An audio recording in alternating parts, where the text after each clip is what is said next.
बहुत स्वागत है आपका। वक्त हो गया है बिग बुलेटिन का, जहां देश में पेट्रोल और डीजल की कीमतों में लगातार हो रही बढ़ोतरी ने आम आदमी की मुश्किलें बढ़ा दी हैं। 10 दिन में चौथी बार पेट्रोल और डीजल की कीमत बढ़ने से माल ढुलाई महंगी होगी, जिसका असर सीधे रोजमर्रा की जरूरत की वस्तुओं पर पड़ेगा। बाजार में सब्जियों, अनाज, दूध, फल और सभी उपभोक्ता सामानों की कीमतें बढ़ने की आशंका है। और ऐसे में आम आदमी पार्टी ने सीधे प्रधानमंत्री नरेंद्र मोदी पर हमला बोला और कहा कि वो अपने दोस्त अडानी को बचाने के लिए अमेरिका के दबाव में है और रूस ईरान से सस्ता तेल नहीं खरीद रहे हैं। बीजेपी का कहना है कि ईरान, इजराइल, अमेरिका के बीच युद्ध जैसी स्थिति और वैश्विक कारणों से पेट्रोलियम पदार्थों के दाम बढ़ रहे हैं और इसी पर चर्चा करेंगे, लेकिन उससे पहले रिपोर्ट देखिए। 10 दिन में देश में चौथी बार पेट्रोल डीजल के दाम बढ़ाए गए हैं। ताजा बढ़ोतरी के बाद पेट्रोल 2 रुपए 61 पैसे और डीजल 2 रुपए 71 पैसे महंगा हो गया है। राजधानी दिल्ली में पेट्रोल की कीमत 102 रुपए 12 पैसे प्रति लीटर तक पहुंच गई है। आम आदमी पार्टी ने इस मुद्दे पर केंद्र सरकार के साथ सीधे प्रधानमंत्री नरेंद्र मोदी को कटघरे में खड़ा कर दिया। आम आदमी पार्टी ने आरोप लगाया है कि केंद्र सरकार की गलत विदेश नीति और प्रधानमंत्री के करीबी कॉरपोरेट मित्रों के हितों को प्राथमिकता देने की वजह से देश में महंगाई बढ़ रही है। पार्टी नेताओं का कहना है कि रूस और ईरान जैसे देशों से भारत को सस्ता कच्चा तेल मिल सकता था, लेकिन अमेरिका के दबाव में सरकार उनसे तेल नहीं खरीद रही। इसका पूरा बोझ आम जनता पर डाला जा रहा है। आम आदमी पार्टी नेताओं ने आरोप लगाया कि प्रधानमंत्री मोदी अपने करीबी उद्योगपति मित्रों को बचाने और अंतर्राष्ट्रीय दबाव को संतुलित करने के लिए देशवासियों पर महंगाई का बोझ डाल रहे हैं। आम आदमी पार्टी का कहना है कि जब प्रधानमंत्री मोदी विपक्ष में थे, तब पेट्रोल डीजल की मामूली बढ़ोतरी पर भी विरोध करते थे, लेकिन अब उनकी सरकार में पेट्रोल, डीजल, सीएनजी और एलपीजी के दाम लगातार बढ़ रहे हैं। आम आदमी पार्टी के संयोजक अरविंद केजरीवाल ने वीडियो ट्वीट कर प्रधानमंत्री नरेंद्र मोदी से सवाल पूछा है और जनता से जवाब भी मांगा है। रशिया और ईरान हमें सस्ता और पर्याप्त मात्रा में तेल और गैस देने के लिए तैयार है, क्यों नहीं खरीद रहे हम लोग उनसे? मैंने आपसे 2-3 दिन पहले पूछा था, क्या हमारे देश को रशिया और ईरान से तेल और गैस खरीदना चाहिए? लगभग 97% लोगों ने मुझे कहा कि हाँ, हमें खरीदना चाहिए। जब हमारे देश के लोग काम मांग कर रहे हैं कि हमें ईरान और रशिया से तेल और गैस खरीदना चाहिए, वो हमें सस्ता दे रहे हैं, पर्याप्त दे रहे हैं, तो हमारे देश के प्रधानमंत्री की क्या मजबूरियां हैं जिसकी वजह से वो तेल और गैस रशिया और ईरान से नहीं खरीद रहे? मैं आपसे पूछना चाहता हूं, आपको क्या लगता है प्रधानमंत्री जी रशिया और ईरान से तेल और गैस क्यों नहीं खरीद रहे? 140 करोड़ लोग इस वक्त दुखी हैं। 140 करोड़ लोगों के घर का खर्चा नहीं चल रहा, महंगाई बहुत ज्यादा हो गई है। प्रधानमंत्री की वो कौन सी मजबूरियां हैं जिसकी वजह से 140 करोड़ लोगों को ये दुख झेलना पड़ रहा है? मैं आप सबसे पूछना चाहता हूं, क्या देश को जानबूझकर महंगाई में रखना देश के साथ गद्दारी नहीं है? क्या देश को जानबूझकर महंगाई की आग में झोंकना देशद्रोह नहीं है? जी हां, यह बात मैं इसलिए कह रहा हूं कि देश के प्रधानमंत्री आदरणीय नरेंद्र मोदी जी ने हमको और आपको, पूरे देश को जानबूझकर महंगाई की आग में झोंका है। अभी आपने सुना होगा ईरान के विदेश मंत्री का बयान, उससे पहले रूस के राष्ट्रपति पुतिन का बयान। दोनों ने क्या कहा? हम भारत को तेल बेचना चाहते हैं, हम भारत को सस्ते में तेल बेचना चाहते हैं, लेकिन भारत सरकार हमसे तेल नहीं खरीद रही है क्योंकि अमेरिका ने प्रतिबंध लगा दिया है। वही बात दोहरा रहा हूं, ट्रंप की डांट के डर से अपने दोस्त अडानी को बचाने के लिए हिंदुस्तान के करोड़ों लोगों का सौदा, उनके भाग्य का सौदा प्रधानमंत्री नरेंद्र मोदी ने ट्रंप के साथों कर दिया। भारतीय जनता पार्टी और केंद्र सरकार ने विपक्ष के आरोपों को राजनीति से प्रेरित बताया। बीजेपी का कहना है कि ईरान, इजराइल और अमेरिका से जुड़े अंतर्राष्ट्रीय तनाव और वैश्विक ऊर्जा बाजार में अस्थिरता के कारण तेल की कीमतों पर दबाव बढ़ा है। पार्टी का दावा है कि सरकार आम जनता पर बोझ कम करने के लिए लगातार स्थिति की समीक्षा कर रही है और देश में ईंधन आपूर्ति को स्थिर बनाए रखना उसकी प्राथमिकता है। अंतर्राष्ट्रीय दबाव है, पूरी स्थितियां आप देख रहे हैं। लगभग 83 जहाज वहां पर रुका हुआ है और मुंह पर अमेरिका का सेना है, इधर निकल नहीं रहा है। तो पूरे विश्व में एक दबाव की स्थिति है और उम्मीद है जल्दी से सलट जाएगा ये। खास बात है कि प्रधानमंत्री जब खुद विपक्ष में थे तब वो पेट्रोलियम पदार्थों के दाम बढ़ने का विरोध करते थे और ज्ञान देते थे। पेट्रोल से जहां लोगों का आवागमन महंगा होता है, डीजल के दाम में बढ़ोतरी का सीधा असर महंगाई पर होता है। माल ढुलाई बढ़ने का असर हर चीज पर पड़ता है। डीजल के दाम बढ़ने से अगर किसी चीज पर 10 पैसे का असर पड़ता है तो कंपनियां 1 रुपए तक दाम बढ़ा देती हैं, जिससे महंगाई तेजी से बढ़ती है। आम आदमी पार्टी इन सब के लिए सीधे सीधे प्रधानमंत्री को कसूरवार बता रही है। केशव मोहन मिश्रा, दिल्ली, हिंदी खबर। तो चलिए चर्चा की शुरुआत कर लेते हैं। हमारे साथ पैनल जुड़ चुका है, एक एक करके तारुफ करवा देती हूँ। सूर्य प्रकाश पाठक प्रवक्ता भारतीय जनता पार्टी से हमारे साथ हैं, वैभव श्रीवास्तव प्रवक्ता आम आदमी पार्टी से हैं, हरनाम सिंह प्रवक्ता कांग्रेस से हमारे साथ हैं और विश्वनाथ मिश्रा वरिष्ठ पत्रकार, कुछ देर में उनकी मौजूदगी भी हमारे साथ होगी। शुरुआत में सबसे पहले वैभव जी से कर लेती हूँ क्योंकि तमाम आरोप उनकी ओर से लगाए जा रहे हैं। वैभव जी, जिस तरीके से हमने पश्चिम बंगाल के चुनाव में देखा कि बड़ी बड़ी रैलियां निकल रही थी, तब पेट्रोल और डीजल की कोई कमी नहीं थी, बड़े बड़े काफिले निकल रहे थे। अब ऐसे में 20 दिन में क्या हो गया कि इतना सारा कमी यहां पर भारत में नजर आ रही कि लोगों से अपील की जा रही कि ऐसा कर लीजिए वैसा कर लीजिए, और आप लोग भी तमाम दावे कर रहे हैं इन सब के बीच।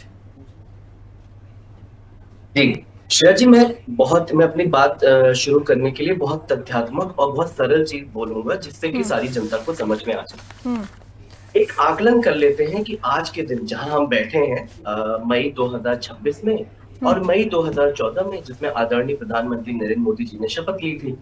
मई 2014 में आदरणीय मोदी जी ने शपथ ली थी और उस समय जो तेल के जो दाम थे वो थे 108 डॉलर प्रति बैरल ऑयल हमें मिल रहा था। आज हम जिस स्थिति में हैं तो वहां पे ऑयल 92 से लेकर 97 डॉलर प्रति बैरल मिल रहा है। तब जो पेट्रोल के दाम थे वो थे 72.35 रुपए और डीजल के दाम थे 55 रुपए के आसपास। आज आप देख लीजिए कि पेट्रोल 102 के आसपास है और डीजल भी कमोशः 93-94 के रेंज में।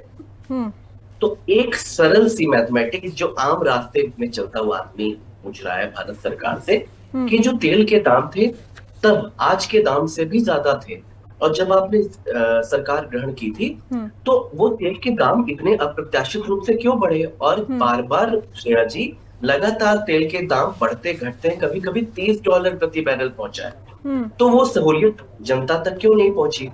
इसमें एक रोना भारतीय जनता पार्टी वाले लेके आएंगे कि पहले ऑयल बॉन्ड खरीदे गए थे तो उसका कर्ज था, उसका कर्ज बेसिकली था 4 लाख करोड़ का, और जो आपने अप्रत्याशित वृद्धि की उससे लगभग आप 36.5 लाख करोड़ रुपए अभी जनता से ऐंठ चुके हैं। तो वो पैसा गया कहाँ? भारतीय जनता पार्टी को बताना चाहिए कि पैसा गया कहाँ। अगर आपने देश की उन्नति में लगाया, फॉरेन रिजर्व बढ़ाने में लगाया, तो रुपए की वैल्यू नहीं गिरनी चाहिए। रुपए की वैल्यू अप्रत्याशित रूप से लगभग 60% गिर चुकी है। हमारे देश का एक्सपोर्ट 25% से घटकर 21% आ चुका है। तो आपकी वैश्विक नीति कहाँ है? बेसिकली नरेंद्र मोदी जी का केवल एक काम रहा है, रील बनाना रह गया है। वो कभी मेलोडी खिलाते हुए रह जाते हैं, कभी दो गाड़ियों के काफिले से चलते हैं। और आज की न्यूज है, चाहे उनके पीएम हो गए, चाहे उनकी वित्त मंत्री निर्मला सीतारमण जी, वो 50-50, 100 गाड़ियों के काफिले में चल रही हैं। वो 2 दिन की नौटंकी मीडिया के सामने की गई। मीडिया के कैमरों ने खूब अच्छे से दिखाया कि कितना हमारे फकीर प्रधानमंत्री झोला उठा के बस निकलने को तैयार बैठे हैं, लेकिन वो झोला उठा के सीधे नॉर्वे चले गए, जहां पे पत्रकारों के सामने जवाब देते नहीं बना मोदी जी को, लेकिन वो उठा के अपना झोला नॉर्वे चले गए। इसलिए मैं कह रहा हूं कि भारत सरकार इसके लिए जिम्मेदार है। एक चीज और बस 30 सेकंड में ऐड कर दूं, लगातार जो हम ये बात बोल रहे हैं कि रशिया और ईरान से ऑयल क्यों नहीं, मैं ईरान के विदेश मंत्री का 21 मई 2026 का बयान पढ़ देता हूँ। 21 मई को ईरान के विदेश मंत्री ने कहा कि हम इंडिया को, we are ready to supply oils to India at a very low prices. Iran एक ऐसा देश है जो हमें शिपिंग कॉस्ट भी नहीं लेता है, इवन इंश्योरेंस प्रोवाइड करता है और हमें रुपए में ट्रेड करता है ईरान। लेकिन भारत, इसने लिखा है कि India is denying to purchase oil from Iran क्योंकि अमेरिका का प्रेशर है। ये ईरान के विदेश मंत्री ने, अब विदेश मंत्री तो आगे कोई झूठ बोलेगा नहीं, तो ईरान के विदेश मंत्री हमको तेल देने को तैयार है, सब्सिडाइज रेट में देने को तैयार है। भारत की सरकार क्यों डर रही है? मोदी जी क्यों डर के बैठ गए चिपके बिल में? नहीं बैठना चाहिए ना, उनको तेल लेना चाहिए। तो इसलिए हम, ठीक है, मैं आगे बढ़ रही हूँ, पाठक जी के पास जा रही हूँ। मैं पाठक जी को पुरानी बातें कुछ याद दिला दे रही हूँ, 2010 और 12 का जिक्र कर रही हूँ। मैं आ रही हूँ हरनाम जी, एक ही बार ले लेना जवाब, मेरा भी ऐड कर लो। हाँ, दे देंगे जवाब ये। ठीक है, मैं आ रही हूँ आपके पास। पहले मुझे लग रहा है कि मैं इनसे सवाल ले लेती हूँ। पाठक जी, मुझे ये बताइए, 2010 और 12 की बात कर रहे हैं, जब आप लोग सड़कों पर उतरे थे, भारत बंद का आह्वान किया था, तब मैं एक बार आपको बता दे रही हूं कि पेट्रोल की कीमत 47 से 51 रुपए प्रति लीटर थी उस समय जब आप लोग आंदोलन कर रहे थे।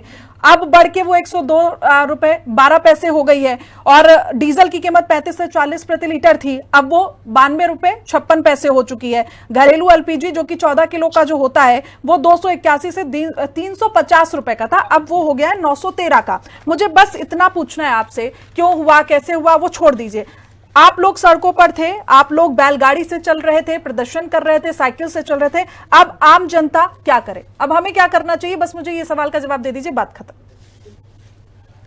मैं समझता हूं 2010 और 12 की बात आप कर रहे हैं, तब कोई वैश्विक युद्ध नहीं चल रहा था। ठीक है। आज देश के अंदर वैश्विक युद्ध चल रहा है, पूरा देश संकट की ओर से गुजर रहा है जी। एक बात तो इस देश की जनता को और आम आदमी पार्टी के प्रवक्ता को समझना पड़ेगा। देश की जनता को तो हम लोग समझा रहे हैं, देश के प्रधानमंत्री समझा रहे हैं, लेकिन आम आदमी पार्टी के नेताओं को, प्रवक्ताओं को कोई समझा नहीं सकता है, क्योंकि लोग देश की जनता को गुमराह करने के लिए लगातार 24 घंटे मेहनत करते हैं। मैं स्पष्ट शब्दों में यह कहना चाहता हूं कि डीजल पेट्रोल के कीमतें तय करना भारत सरकार के हाथ में नहीं है, ये अंतरराष्ट्रीय बाजार तय करता है, क्रूड ऑयल तय करता है। आज जिस प्रकार से वैश्विक संकट की ओर से हमारा देश गुजर रहा है जी, देश के प्रधानमंत्री 2 गाड़ियों के साथ चल रहे हैं, दिल्ली के मंत्री इलेक्ट्रिक व्हीकल पे चल रहे हैं, लोग साइकिल पे चलने को तैयार है केवल एक आह्वान पर। लेकिन आम आदमी पार्टी के और कांग्रेस के नेता, सिर्फ आम आदमी पार्टी के कांग्रेस के नेता देश के प्रधानमंत्री को बदनाम करने की साजिश में जुटे हुए हैं। आज बिल्कुल सही बात कह रहे पाठक जी, मैं इस बात से पूरा मतलब सहमत हूँ कि वैश्विक संकट चल रहा है। नहीं, मैं आप ही को बात करने का मौका दूंगी। मैं आपकी बात पर सवाल पूछ रही हूँ, वैश्विक संकट ही पश्चिम बंगाल के चुनाव के समय क्यों नहीं था? ये 20 दिन बाद अचानक से इसका असर क्यों दिखने लगा? नहीं, हमने झेला ना, हम तो 2 साल से झेल रहे हैं। हमने डीजल पेट्रोल रेट नहीं बढ़ाए। जब हमें ये लगा हजारों करोड़ रुपए कंपनियों को घाटा होने लगा पड़ती, तो मजबूरी बनी सरकार की। जब भी, और कनाडा में देख लो आप, अमेरिका में देख लो, 40% डीजल पेट्रोल के रेट बढ़ाए गए। लेकिन भारत में देश के प्रधानमंत्री नरेंद्र मोदी जी के नेतृत्व में आज 3 से 4% केवल डीजल पेट्रोल के रेट बढ़ाए जा रहे हैं। सरकार बिल्कुल, जैसे भी स्थिति सामान्य होगी, हम इस रेट को कम कर देंगे। इस देश की जनता को चौथी बार रेट बढ़ा है, 10 दिन में चौथी बार कैसा बढ़ा है? पार्टी के नेता बंद करें, कांग्रेस के लोग बंद करें। देखो, ये लोग एक थाली के चट्टे बट्टे हैं, चाहे कांग्रेस की बात हो, चाहे समाजवादी पार्टी की बात हो, चाहे आम आदमी पार्टी की बात हो। ये लोग बोलने के लिए टीवी चैनल पर बैठकर सिर्फ जनता को गुमराह कर रहे हैं। दिल्ली को लूट कर पंजाब चले गए, पंजाब में लूट रहे हैं आज। अरे छोड़िए ना पाठक जी, मैं बोल रही हूँ ना, छोड़िए ना आम आदमी पार्टी और कांग्रेस को छोड़िए। 2014 में तो आप कह रहे थे विकसित भारत बनाएंगे, सभी गाड़ी में चलेंगे, हर गरीब रईस होगा। आप उन्हीं को बोल रहे हैं साइकिल में चलिए। अब वो लोग साइकिल में चलेंगे। आप कह रहे हैं कि प्रधानमंत्री एक बार आह्वान करेंगे कि सब साइकिल में, सब अपना काम धंधा छोड़ के 47 डिग्री सेल्सियस के तापमान पे साइकिल में चढ़ेंगे। उन्होंने कोई पाबंदी नहीं लगाया है कि आप साइकिल पे ही चलना होगा। भाई, जब जेब में पैसा नहीं होगा तो कैसे चलेंगे? अपील किया है। जब जेब में पैसा नहीं होगा, ये होता है, जेब में पैसा नहीं होगा, 100 रुपए का पेट्रोल नहीं डलवा सकते, तब कैसे चलेंगे? का मतलब ये होना चाहिए था देश हित में ही पूछ रही हूँ ना। जब जेब में पैसा नहीं है, इतनी महंगाई में, तो कैसे चलेंगे? मैं ये पूछ रही हूँ आपसे। तब तो चलना ही पड़ेगा, आप आह्वान करिए ना करिए, तब तो साइकिल से चलना ही पड़ेगा, मजबूरी है। देखिए, देश की जनता समझ रही है। हाथ जोड़ के निवेदन है विपक्ष के नेताओं से कि जनता को गुमराह न करें। और अगर आपको स्थिति देखनी है तो पाकिस्तान चले जाओ, अमेरिका चले जाओ, कनाडा चले जाओ, ऑस्ट्रेलिया चले जाओ, पता लग जाएगा कि डीजल के रेट भारत में कम है कि वहां पे ज्यादा है। गजब बातें करते हैं आप। चलिए ठीक है, हरनाम सिंह जी के पास जा रही हूँ। हरनाम जी, मुझे ऐसा लग रहा है पाठक जी की बातों से कि सारा ये जो डीजल पेट्रोल आप लोग अपनी गाड़ियों में भरवा लेते हैं, लोगों के लिए कुछ बचता ही नहीं है, गुमराह कर रहे हैं लोगों के लिए। जब वो पेट्रोल पंप जाते हैं तो वो सोचते हैं कि भाई यहाँ तो पेट्रोल ही नहीं है, इतना महंगा हो गया है। क्यों ये सब कर रहे हैं आप लोग? मुझे तो यही समझ में नहीं, मैंने ऐसा नहीं कहा। ये लोग पैनिक अफवाह फैलाकर ठीक है, स्टोर करने का काम कर रहे हैं। बाकी जो स्थिति बनी हुई देश की अभी ठीक है, 2 लोग बाकी। हरनाम जी, आपने म्यूट किया हुआ, अनम्यूट कर लीजिए पहले। हरनाम जी, आपने म्यूट किया हुआ है, अनम्यूट कर लीजिए। ऐसा मैं आपके लाखों करोड़ों दर्शकों से सिर्फ एक सवाल पूछना चाहता हूं, उन्हें बताना चाहता हूं। अरे भाई, पूरी देश की जनता समझ रही है, एक बुजुर्ग प्राइम मिनिस्टर जो कांग्रेस की सरकार में कहता था जब रुपये की साख गिरती है तो देश की साख गिरती है, आज रुपया जो है डॉलर के मुकाबले कितना आ गया है। ये किसकी कमजोरी? और सुनो, ये कोई अभी की नहीं है सरकार आपकी। 5 साल मिले आपको, फिर 5 साल मिले, फिर अब 2 साल और हो गए। 12 साल से नरेंद्र मोदी जी है इस देश में भैया, और लगभग 21 स्टेटों में आपकी राज्यों में सरकारें हैं, और उसके बावजूद आप बिल्कुल असहाय महसूस कर रहे हैं, बिल्कुल हतोत्साहित हो गए हैं, नेगेटिव हो गए, जनता पर छोड़ दिया है। भाई जनता जो है वो ना सोना खरीदेगी, ना आज वर्क टू होम जनता ही करेगी, जनता पेट्रोल ना भराए, जनता पैदल जाए, सब कुछ जनता करेगी। भैया सरकार क्या करेगी? सरकार को किसने चुना गया है? सरकार क्या हाथ पे हाथ रख के बैठी रहेगी क्या? जब ये तेल कंपनियां, जब सस्ता तेल मिल रहा था, कच्चा तेल, उस वक्त ये कंपनियां 12 साल तक पैसा बनाती रही। सरल भाषा में बता रहा हूं, आज उस कंपनी ने पैसा बना लिया, सरकार ने उनका कर्जा भी माफ कर दिया, लेकिन उस कर्जा माफ करने से जनता को क्या फायदा हुआ? मुझे बताइए। आज जनता को 2 रुपए लीटर, 5 रुपए लीटर, 4 रुपए लीटर, 10 रुपए लीटर, जब कंपनियों ने सस्ता कच्चा तेल खरीद कर और जनता को महंगा दिया, टैक्स लगाया, उस उतना पैसा कमाया ना, उस पैसे का आज कम से कम जनता को, जब अगर मुसीबत का समय है तो सरकार को जनता को राहत देनी चाहिए थी, उसमें राहत को नहीं देने दिया। अब किसान यूरिया नहीं खरीदेगा, लोग अपने गहने नहीं खरीदेंगे, लोग वर्क टू होम करेंगे। ये कहां का अन्याय है? कभी मोदी जी थाली बजवाते हैं, कभी घंटी बजवाते हैं, कभी लाइट जलवाते हैं, कभी नोटबंदी कर देते हैं। अब आप कह रहे हो सोना बंद कर दिया है, सोना बंद कर दो। एक दिन ये कहेंगे भाई साहब देश में प्रदूषण तो बढ़ी है, एक्यूआई बढ़ी रहा है, तो सिनेमा भी बंद कर दो। ये कहां का अन्याय हो गया? सरकार इस काम के लिए नहीं चुनी गई थी। और आप बार बार दूसरी पार्टी को दोषारोपण मत करिए। आज सरकार में आप है, आप जिम्मेवार हैं, विपक्ष के आगे हाथ मत जोड़िए, आप कुछ करके दिखाइए। 150 पौने 200 देशों की यात्रा कर चुके हैं नरेंद्र मोदी साहब, उनसे पूछिए वहां से क्या लेके आए हैं।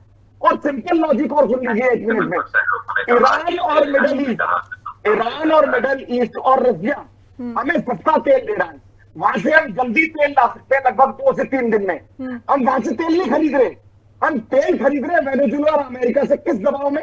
क्योंकि अडानी के केस चल रहे हैं, क्योंकि एस्टीन फाइल का केस है। राहुल गांधी पार्लियामेंट में और अब तक यही बात कह रहे हैं, और देश की जनता भी समझ रही है कि आप किस मजबूरी में। एक वक्त पे प्रधानमंत्री कहते हैं 56 इंच का मैं सीना दिखाता हूँ, अरे तो 56 इंच का सीना उस को दिखाइए ना। क्यों नहीं आप ईरान से तेल खरीदते? क्यों नहीं आप ईरान से तेल खरीदते भैया? क्यों नहीं आप मिडल ईस्ट से देश खरीदते, तेल खरीदते? क्यों नहीं आप रशिया से तेल खरीदते जहां से सस्ता तेल मिल रहा है और हमें जल्दी तेल आ जाएगा? आप अमेरिका में जा रहे हैं तेल खरीदने, वेनेजुएला से तेल खरीदने जा रहे हैं, जहां तेल आने में ही 35 से 30 दिन लगेंगे। कितना खर्चा बढ़ेगा? खर्चा बढ़ेगा तो देश की जनता झेल रही है ना। और आज ऐसा कोई कॉमोडिटीज नहीं है, खाली ये पेट्रोल, डीजल, सीएनजी और गैस की बात नहीं है। हाँ, हर चीज पे बिल्कुल हरनाम जी, हर चीज पे, दूध पे भी महंगाई हो गई है, हर एक चीज पे महंगाई हो रही है। ठीक है, विश्वनाथ जी के पास जा रहे हैं। विश्वनाथ जी, अगर वैश्विक संकट होता है तो कोई आर्थिक वैकल्पिक प्लान तो होता ही है ना सरकार के पास, और ये 20 दिन में इतना ज्यादा संकट गहरा गया कि हर चीज के दाम बढ़ गए। पश्चिम बंगाल के चुनाव के समय सब कुछ ठीक था, खूब सारा पेट्रोल था, कोई तेल की कमी नहीं, कोई डीजल की कमी नहीं, गैस की कमी नहीं, कोई कमी नहीं। ये भाषणों में, मैं अपने मन से नहीं बोल रही हूँ, ये बड़े बड़े जो नेता थे वो ये बोल रहे थे मंचों से पश्चिम बंगाल में कि हमारे भारत में किसी चीज की कमी नहीं है, सारी कमी 20 दिन में हो गई। धन्यवाद श्रेया जी। श्रेया जी, ये बात सही है कि वैश्विक परिस्थितियां विपरीत हैं। तो विश्व में एक विश्व युद्ध की तरफ जाता हुआ दिख रहा था विश्व, जिससे पूरा जो पेट्रोलियम का पूरा जो, या ये कहिए कि पूरा इंटरनेशनल जो ट्रांसपोर्टेशन का सिस्टम था वो बहुत बुरी तरह प्रभावित। स्वाभाविक रूप से सबसे ज्यादा जो प्रभावित हुआ वो क्रूड ऑयल रहा, जिसके उसका प्रॉपर ट्रांसपोर्टेशन नहीं होने से बड़ी उनकी गंभीर हो गई, रेट वैश्विक स्तर पर बढ़ गया। लेकिन एक महत्व हमको ये समझना पड़ेगा कि कौन सी चीज हमारे हाथ में है और कौन सी चीज वैश्विक स्तर की है तो हमारे हाथ में नहीं। देखिए, अगर हमारे हाथ में कोई चीज नहीं है तो उसको आप किसी को संसार में जबरदस्ती पकड़कर कुछ नहीं कर सकते हैं, बिल्कुल नहीं कर सकते। ये जरूर है कि आप निश्चित रूप से कि जो रेट्स हैं थोड़े महीना, 15 दिन, 1.5 महीना सरकार उसको टाल सकती है कि उसका थोड़ा बैगेज तो उठा सकती है, लेकिन लगातार बहुत लंबे समय तक उसको कवर अप नहीं किया जा सकता, इसमें कोई दो राय नहीं।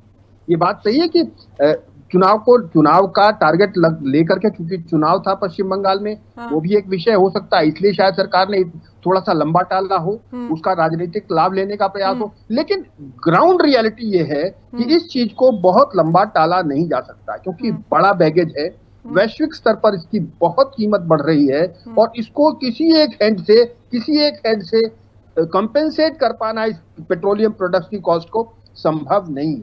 हमने पहले अतीत में देखा है कि बीती सरकारों ने, कांग्रेस गवर्नमेंट ने किस तरीके से उसका बैगेज उठा करके और आने वाली सरकारों के लिए छोड़ दिया। मुझे लगता है कि कंपनियां पैसा बना रही है, पैसा नहीं है, कम से कम भाई ये जनता को राहत क्यों नहीं दे सकती? ठीक है भाई, आप क्या बोले जा रहे हैं आप ये? अरे हरनाम जी भाई, मैं जो बोल रहा हूँ सही बोल रहा हूँ, ज्ञान मत दीजिए भाई। आप ऐसी बात करते हैं, क्या गलत कह रहा हूँ?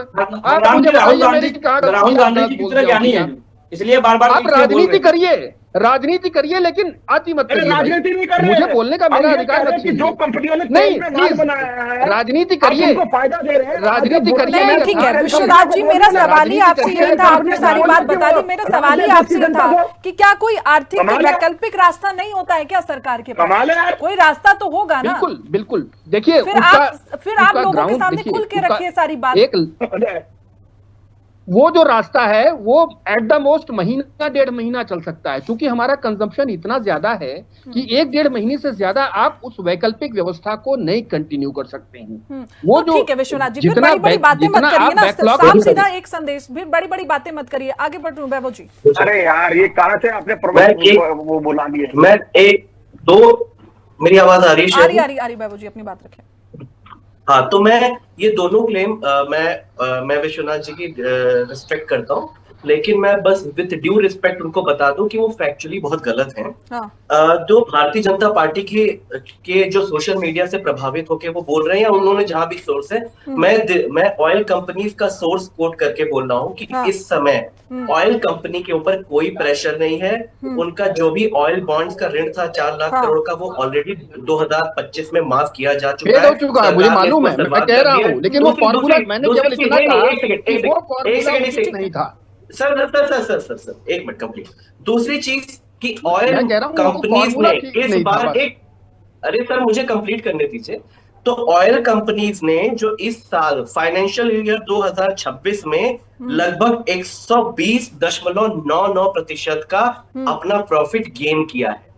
तो वो उन्होंने खुद अपनी 3 जो कंपनीज हैं, तीनों कंपनीज आईओसी, बीपीसीएल और एचपीसीएल, तीनों ने अपने क्वार्टर्स में अपना फाइनेंस 121% इंप्रूव किया है। तो ऐसा कैसे हो सकता है कि अब कोई ऑयल बॉन्ड का स्ट्रेन है? मैं फिर से कह रहा हूं, भारतीय जनता पार्टी की नब्ज मोदी जी की नब्ज ट्रंप ने पकड़ी हुई है, और ये जो किसी भी वैश्विक के रीजंस की वजह से ऑयल के दाम नहीं बढ़ रहे हैं, मैं बहुत जिम्मेदारी से कह रहा हूँ। पाठक जी जवाब देंगे। पाठक जी सवाल पूछ रहा है विपक्ष लगातार कि वहां से तेल हमें मिल सकता है ईरान और रूस से, वहां से फिर क्यों नहीं लिया जा रहा? 20 सेकंड जल्दी से आप बता दीजिए अपनी बात। देखिए, इनका हमेशा काम रहा है कि जनता को कैसे गुमराह किया जाए, जनता में कैसे अफवाह फैलाकर। अरे मैं डेटा रख के बोल रहा हूँ, मैं डेटा के साथ बोल रहा हूँ। पहले आप ये बताइए, कंपनियों ने अपने प्रॉफिट अर्न किया है कि नहीं? आज देश के प्रधानमंत्री अगर विदेश दौरा कर देश से संबंध मजबूत करने की बात कर रहे हैं, तो ये कह रहे हैं कि आम नागरिक को आपने मना किया हवाई यात्रा करने से। मेरा एक सवाल का जवाब दे दीजिए, यात्रा क्यों कर रहे हैं? अरे भाई, सामान्य नागरिक में और देश के प्रधानमंत्री में फर्क है। क्यों नहीं ले रहे? देश के प्रधानमंत्री अगर किसी सूर्य प्रकाश जी, पूरा देश सुन रहा है, आप बताइए ईरान से हम तेल क्यों नहीं खरीद रहे हैं? ठीक है, ठीक है बाबू जी, जब तेल कम ठीक है बाबू जी। सारा पैसा सरकार उठाती है। इनको तो पता ही नहीं है ना, इनको तो एक बेसिक जानकारी जो होनी चाहिए, ना राहुल गांधी को पता है, ना अरविंद केजरीवाल को पता है कि मोदी जी चले गए वहाँ विदेश चले गए। भाई विदेश गए वो क्या लेकर आए? अरे पाठक जी, आप सवाल तो समझ नहीं पा रहे हैं। बेसिक जानकारी आपको होनी चाहिए। कोई ये पूछ ही नहीं रहा है कि प्रधानमंत्री मोदी जी गए क्यों विदेश, किसी ने नहीं पूछा। यहाँ पर पैनल पे बैठे किसी ने नहीं पूछा। हरनाम जी 10 सेकंड लास्ट, चलिए। मैडम हम ये सिर्फ सवाल पूछ रहे हैं, जब तेल कंपनियों को फायदे में है, तेल कंपनियों को कोई घाटा नहीं है, तेल कंपनियों ने सस्ता ऑयल खरीदकर जब देश की जनता से खूब पैसे एक्सट्रैक्ट किए हैं, खूब कमाए हैं, आज जब बुरा समय है तो तेल कंपनियों को सरकार डंडा चला के ये क्यों नहीं कहती कि आप तेल सस्ता करिए? इसमें क्या बुरा, क्या दिक्कत आ रही है? दूसरा, जहां से सस्ता तेल मिल रहा है वहां से सरकार तेल क्यों नहीं ले रही है?